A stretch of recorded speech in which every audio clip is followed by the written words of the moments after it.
Hablábamos de los ateromas, ahí creo que hemos quedado. Ahorita vemos.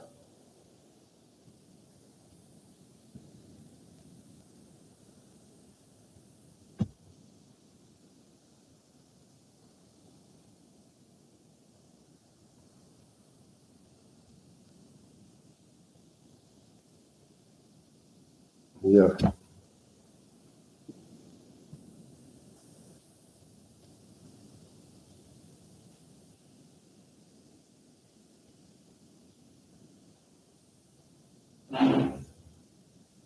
Elio Peña Crespo está. Dice que abandonó la reunión. Bueno, ahora sí pueden ver todos, ¿no? Muy bien, ayer veíamos la placa arteriosclerótica, líquido, músculo liso, conjuntivo, células inflamatorias y macrófagos. Es importante. El líquido es la clave y la parte fundamental. Se acumula grasa, como aquí. La arteriosclerosis. La arteriosclerosis es la acumulación de grasa. ¿No ve? La aterosclerosis.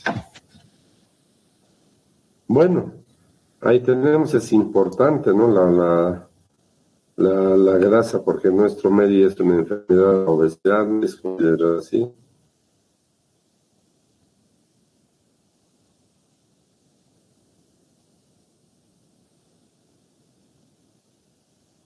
Entonces,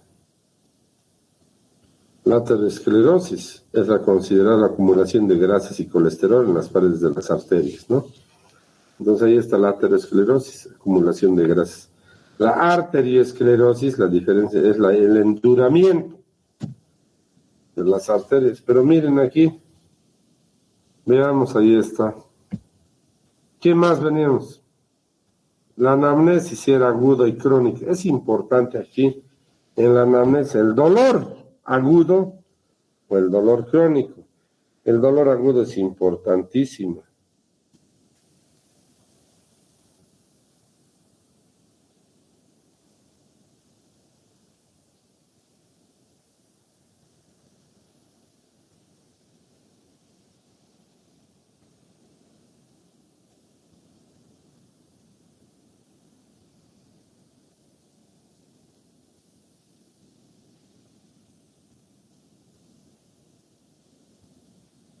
Hablábamos de los ateromas, ahí creo que hemos quedado.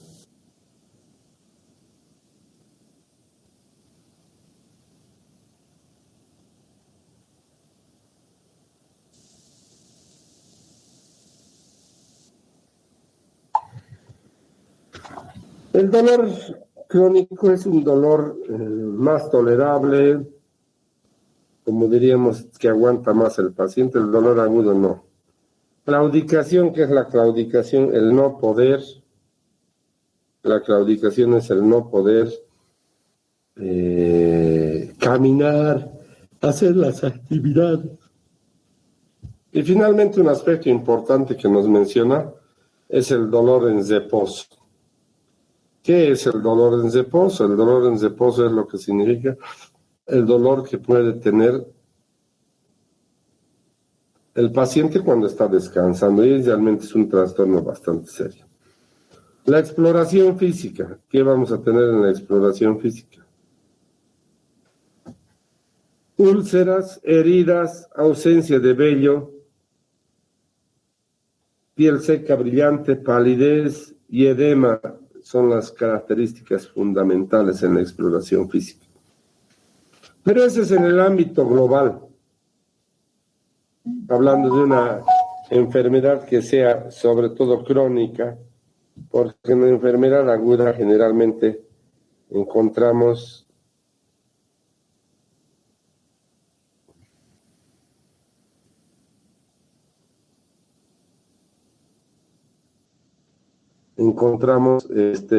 ya de alteraciones que son más graves en el momento, como por ejemplo la isquemia y necrosis, ¿no? Bueno, y ahí vemos la placa de arteriosclerosis y vamos a ver la insuficiencia arterial, el índice tobillo brazo, es importante el índice tobillo-brazo. ¿A qué nos referimos con eso, el índice tobillo-brazo? Es a lo que significa la toma de lo que significa la parte principal del... A ver, un segundito, por favor.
A ver, un segundo, por favor.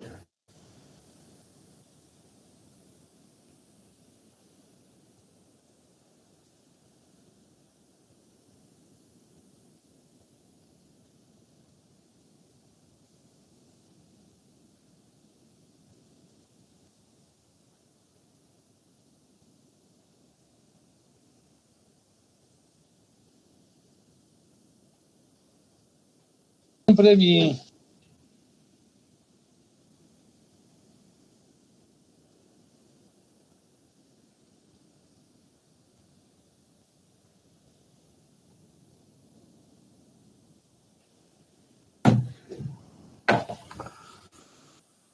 Bueno, ¿qué significa el índice tobillo-brazo? Es importante, es la toma de la presión arterial en lo que significa la presión arterial, en lo que significa entre el miembro superior y el miembro inferior, ¿no? Las arterias braquiales o humerales con las arterias tibiales o las arterias pedias. Para hacer el índice tobillo-brazo, no solamente hay que hacer la medición de la presión, sino también hay que hacer el manejo de un equipo Doppler para que pueda hacer seguimiento de la sangre que pueda ir obstruir en lo que significa la toma de las presiones y el escape que puede haber posterior de la sangre. El índice tobillo-brazo nos ayuda a mencionar qué tipo de alteraciones puede tener el paciente en lo que significa su en su isquemia, en su valoración.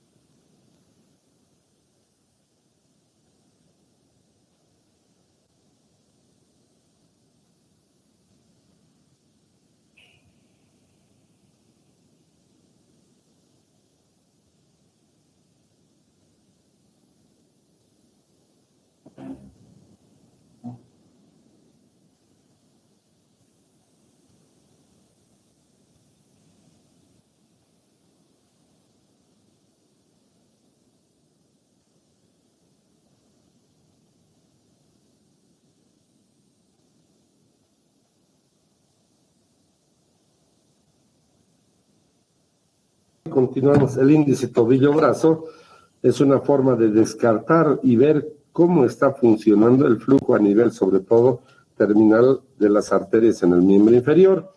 Te vuelvo a decir, utiliza lo que significa la presión y la onda pulsátil con la expansión del tejido o del chozo de sangre que iba a haber, ayudadas por una ecografía Doppler en la mayor parte de los casos. Ahora veamos.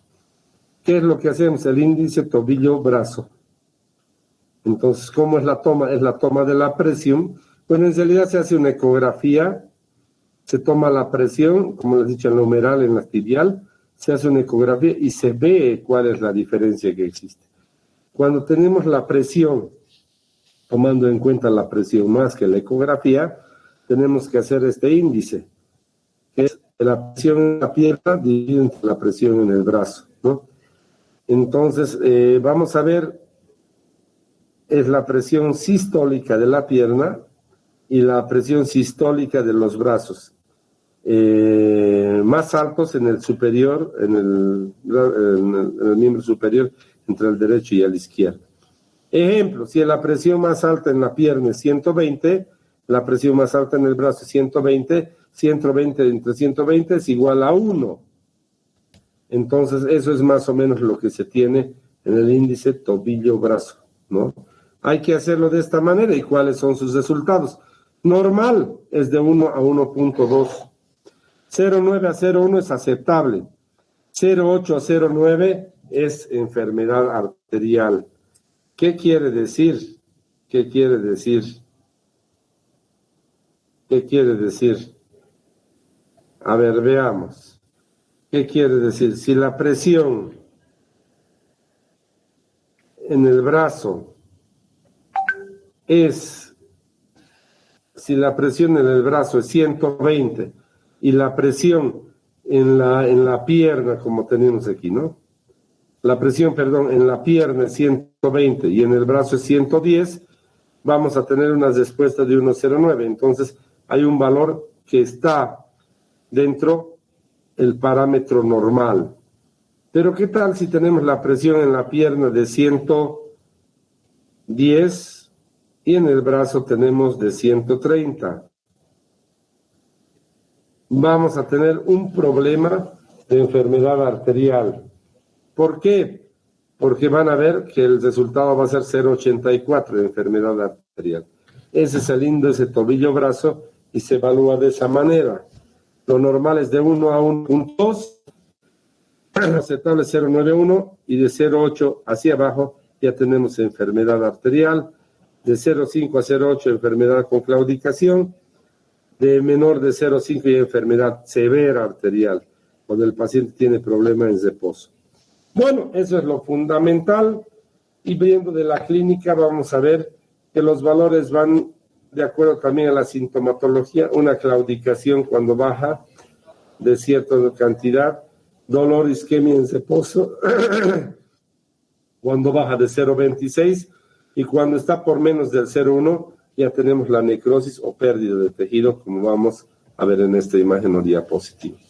Así es la característica que tenemos, y eso es lo que puedo mencionarles en cuanto a lo que significa el índice tobillo-brazo. Bueno, también que se pueden hacer otras pruebas de imágenes. La angiografía de la arteria femoral o braquial son importantes. La angiografía asistida por tomografía o resonancia, y también tenemos la ecografía intravascular. Es importante la ecografía intravascular. Ya hay transductores que tenemos que nos pueden mostrar qué es lo que está sucediendo dentro de las arterias, ¿no? Eso es interesante, ¿no? Entonces es lo que me han mencionado, ¿no? Y lo más importante y lo más claro que tenemos es que tenemos la ecografía dúplex. Esto que se llama la ecografía dúplex, anoten, es la combinación de la ecografía tradicional de los tejidos con la ecografía Doppler. ¿Qué quiero decir? Hay disminución del flujo sanguíneo con cambios isquémicos en el tejido por una ecografía. Eso se llama ecografía dúplex. La Doppler solo valora el flujo que podemos tener en lo que significa las arterias. Eso es la ecografía. Y finalmente, ¿qué tenemos? Vamos a tener la combinación de la ecografía dúplex con la ecografía Doppler. Ahí es lo que nosotros tenemos y manejamos como ecografía dúplex. Atiendan, dúplex es combinación de la ecografía del tejido con la ecografía Doppler. Bueno, hemos visto y reiteramos qué tenemos que hacer. Podemos hacer el índice tobillo-brazo, podemos hacer la angiografía, podemos hacer la ecografía intravascular, que estos hay transductores en otros países sobre todo, y una ecografía dúplex, que es la combinación, la más fácil de la ecografía tradicional con la Doppler. Esto no excluye a la ecografía Doppler, por si acaso la Doppler es netamente vascular. Si combinamos el diagnóstico vascular con el de tejido, tenemos la ecografía Doppler. Tratamiento médico. La modificación de los lípidos en la dieta es importante. La utilización de antiagregantes plaguetarios es importante. El control de la hipertensión arterial es importante.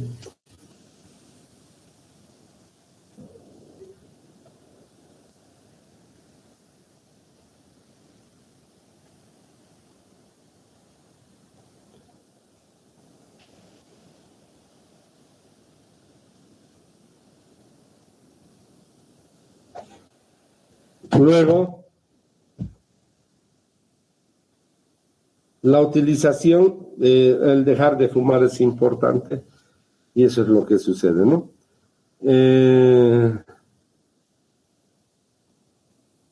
Revascularización, ¿en qué se refiere eso? En lo que significa hacer una plastía en la arteria para poder permitir el flujo de sangre, en lo que significa la arteria afectada. ¿Y cuándo se hace ese tratamiento quirúrgico? Cuando hay claudicación, cuando hay isquemia y en los pies diabéticos. Quiero decirle que el pie diabético es fundamental e importante, ¿no? Hay que tener en cuenta que hacen una microangiopatía y obviamente van a tener un problema vascular importante. Bueno, cuando hay necrosis ya está el tratamiento quirúrgico, la amputación de la extremidad inferior, como sucede en este caso, ¿no? La amputación de los dos últimos ortejos. Bueno,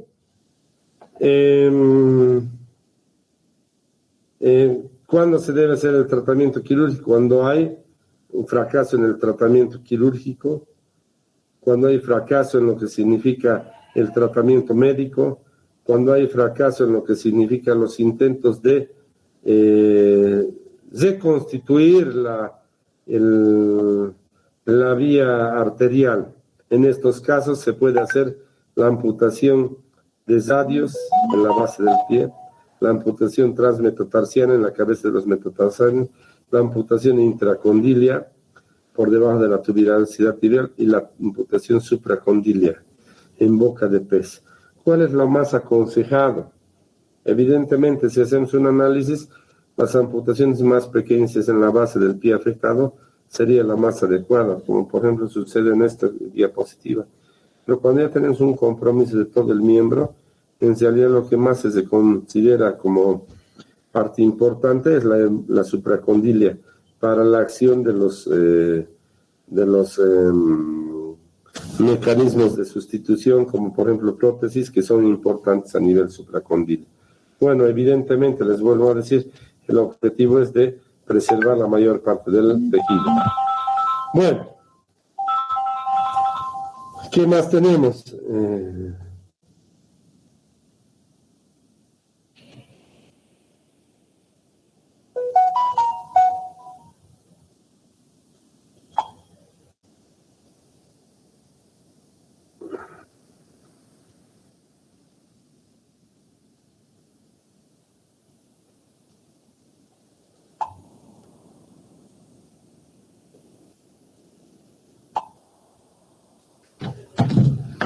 Bueno, intervenciones quirúrgicas de vascularización. En realidad lo que trata es hacer recanalizar. Y vamos a ver el tratamiento quirúrgico. Cuando se abre, no se hace una derivación aortobifemoral con implante protésico para derivar. Se hace una endoarterectomía o derivación iliofemoral, que son el tratamiento adecuado en la parte vascular. Esta enfermedad, inclusive en los miembros inferiores, la endoarterectomía interesante, y es la introducción de un catéter para poder hacer la disección interior de la arteria. Eso es importante, así se canaliza, ¿no? Complicaciones, las complicaciones son infecciones superficiales, fístulas, hematomas, salida de linfa, cuando se daña un linfático, tumefacción en las rodillas, atrapamiento del nervio femoral y contractura. Bueno, aquí tenemos estas condicionantes y bueno, tenemos que saber bien las complicaciones cuando se abre una arteria. Obviamente los hematomas es fundamental, la salida de sangre, fístulas, infecciones, salida de linfa por lesión, tumefacción en las rodillas y atrapamiento de la hernia femoral y contractura. Bueno, el tratamiento endovascular, eso ya no se hace abriendo la arteria. Si bien se introduce un aparato, un balón, un catéter endoarterial, se hace la angioplastía con sección y dilatación. La angioplastía con balón, que significa dilatar, la utilización de endoprótesis vasculares que dilatan y las endoprótesis cubiertas, ¿no? Es importante mencionar que estas endoprótesis necesitamos el tratamiento de anticoagulante, ¿no? Hay balón cortante, hay aterectomía y crioplastía. Son los métodos en los cuales podemos tratar a un paciente con lo que significa la isquemia crónica, es decir, cuando ha ido disminuyendo el lumen de la arteria en un paciente vascular con afección arterial. Si bien todo lo que hemos podido hablar es prácticamente de la afección crónica, ahora vamos a hablar de la isquemia aguda de las extremidades y de las 5 P's, que el libro ya lo clasifica en 6 P's, ¿no? Las 5 P's son palidez, pulso ausente, parestesias y pain. Eso es en significado en inglés, es dolor. Son las 5 P's. Encontramos las 5 P's y seguramente vamos a tener a las pocas horas un paciente que tenga estas características. Entonces, palidez, frialdad, ausencia de pulso y dolor son las alteraciones fundamentales que tenemos en lo que significa la isquemia aguda. Y un 6º P que le he añadido al libro es la poiquilotermia, son los cambios de temperatura. Bueno, pero eso hay que ver, ¿no? En la poiquilotermia es el cambio de la temperatura, hay una frialdad, o puede haber un cambio en lo que significa la temperatura. La isquemia aguda de las extremidades puede ser diagnosticada por lo que significa una radiografía contrastada de las arterias, una arteriografía, donde veamos, miren aquí la ilíaca que está totalmente cortada, aquí hay un coágulo, ¿no? Un coágulo, lo que significa la arteria ilíaca, y aquí está. Tenemos, ¿no? Bueno, ¿qué más vamos a tener? Causa isquemia aguda en las extremidades. El origen de los émbolos o de los coágulos puede estar en el corazón, generalmente se da con pacientes con fibrilación auricular. Eso es importante, el paciente con fibrilación auricular generalmente es un paciente anticoagulado. Otras fuentes del hemo pueden ser los mismos velos valvulares de la aorta, las ilíacas. Los pacientes con antecedentes de prótesis, no se olviden que estos debe hacerse nomás pues una anticoagulación adecuada para tener a los pacientes en una observación que sea la adecuada. Bueno, también la isquemia aguda es considerada una urgencia quirúrgica y debe ser resuelta de inmediato para evitar la necrosis. Gracias a Dios tenemos mucha circulación colateral en las extremidades, pero hay que considerar que una enfermedad arterial de un tronco arterial principal puede ocasionar una necrosis, por lo tanto la isquemia aguda debe ser tratada a la brevedad posible. Bueno, el diagnóstico se basa en 4 categorías. Las oclusiones que son viables y no están sometidas a amenaza inmediata en el criterio 1. En el 2A están amenazadas pero pueden salvarse si se trata. En el 2B si son salvables con tratamiento urgente. Y en el 3 con isquemia irreversible y no pueden salvarse. Estos tienen necrosis. Por lo tanto tienen que ser retiradas los tejidos y obviamente la parte del miembro afectado, ¿no? Repetimos, son 4 categorías. 1, 2 y 3. El 2 está dividido en 2 categorías, por eso son 4. El 1 son viables y no están sometidos a una amenaza inmediata. El 2A están amenazadas, pero pueden salvarse con tratamiento. El 2B son salvadas con tratamiento urgente. Y el 3, isquemia irreversible o necrosis, que no pueden salvarse. Por lo tanto, que las categorías 1 y 2A pueden ser tratados con anticoagulantes, con tratamiento trombolítico, mientras que en la categoría 2B pueden requerir una intervención urgente, ya sea endoarterial o ya sea hacer una derivación, como les mencioné. En las 4, el tratamiento quirúrgico es la amputación y hemos visto los niveles de amputación. Bueno, ¿qué más tenemos?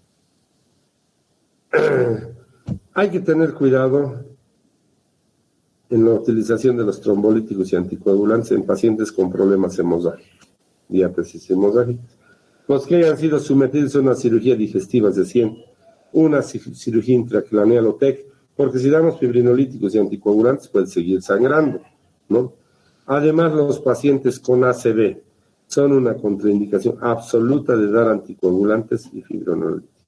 Bueno, una alternativa vamos a tener es la trombectomía abierta, como hemos hecho, la endoarteriectomía, y es la eliminación de los coágulos a través de lo que significa el material y los catéteres que tenemos, y además la disolución con esa solución heparinizada, que es importante. Bueno, hay que considerar la utilización del parche si vamos a hacer alguna derivación o vamos a producir una lesión mayor en la pared del vaso. Bueno, la angiografía es útil para hacer el control. Como hemos visto, la angiografía sería importante para hacer, miren, este A y el B, que ya estaría prácticamente resuelto, y nos ayuda la angiografía para hacer el control posterior y saber si hemos eliminado el coágulo. Las complicaciones de la trombectomía abierta son las lesiones del vaso y obviamente la posibilidad de formar otros coágulos, ¿no? Una complicación importante, vamos a reiterar, es la hemorragia que puede suceder. Bueno, arterioparias no arterioscleróticas. Tenemos el fenómeno o la isquemia transitoria de Zaino. Es una característica de un vasoespasmo transitorio recidivante de los dedos al estímulos por el frío. El paciente o la paciente, porque es más característica en mujeres, tiene una coloración blanco azulado y a veces rojizo, que se presenta en las extremidades superiores de la mano respetando el pulgar. Esta isquemia transitoria puede producirse una úlcera o pérdida de tejido, y como les dije, es principalmente en mujeres jóvenes en regiones más frías de nuestro territorio o de nuestro globo terráqueo, ¿no? Y esto es en mujeres jóvenes, casi nunca ocurre más de 40 años, ¿no? El tratamiento en realidad es evitar el frío, utilizar guantes. Los estados emocionales son fundamentales, y también la utilización del tabaco, porque el tabaco produce fibrosis de las arterias. Enfermedad de Buerger es una tromboangitis esclerosante que se presenta en mujeres jóvenes, en personas jóvenes también, con isquemia y gangrena distal localizada. Se presenta en las extremidades superiores e inferiores, no es como la enfermedad de Zaino, que es en la extremidad superior respetando el pulgar, esta en las superiores e inferiores. Es una arteritis nodosa, arterial, pero también puede afectar a algunos vasos, sobre todo medianos o pequeños, ¿no? En estos pacientes es una tromboangitis esclerosante que se presenta, está asociada también al tabaco. Hay que hacer cuidados locales, como por ejemplo mantener lo que significa la temperatura adecuada, y si es que esta es definitiva y va a producir una tromboangitis que no va a dejar, hay que hacer una derivación arterial. Para terminar, la enfermedad de Takayasu. ¿Qué significa la Takayasu? En mujeres asiáticas no vemos mucho en nuestro medio, pero obviamente podríamos ver cuando hay migración, ¿no?, de los pacientes. Es da de mujeres asiáticas jóvenes también, con fiebre, anorexia, mialgias.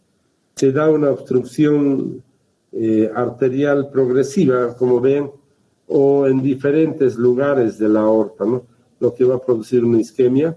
Y vamos a clasificar en tipo 1, cuando es el callado aórtico y los vasos. En el tipo 2, cuando es la aorta descendente, torácica y la abdominal. El tipo 3, cuando afecta al callado, la aorta y sus ramas, ¿no?, las ramas que salen de esto, del tronco. Y la tipo 4 es la que afecta a las arterias pulmonares. Esa es la clasificación de Takayasu, que es la obstrucción arterial que se produce por una esclerosis de la parte de la aorta o ya sea de la pulmonar en el tipo 4, ¿no? El tratamiento puede ser solamente endoarterial y puede ser con la dilatación con balón y en alguna excepción se puede producir el tratamiento quirúrgico endoarterial. Bueno, con eso terminamos la enfermedad arterial y ya nos faltan unos temas que vamos a terminar seguramente en los 3 siguientes días para complementar lo que significa nuestro temario que debemos terminar hasta el próximo viernes. Les dejo, jóvenes, el día lunes nos vemos a la misma hora y que tengan muy buenas noches. Gracias, doctor. Hasta luego. Gracias, doctor.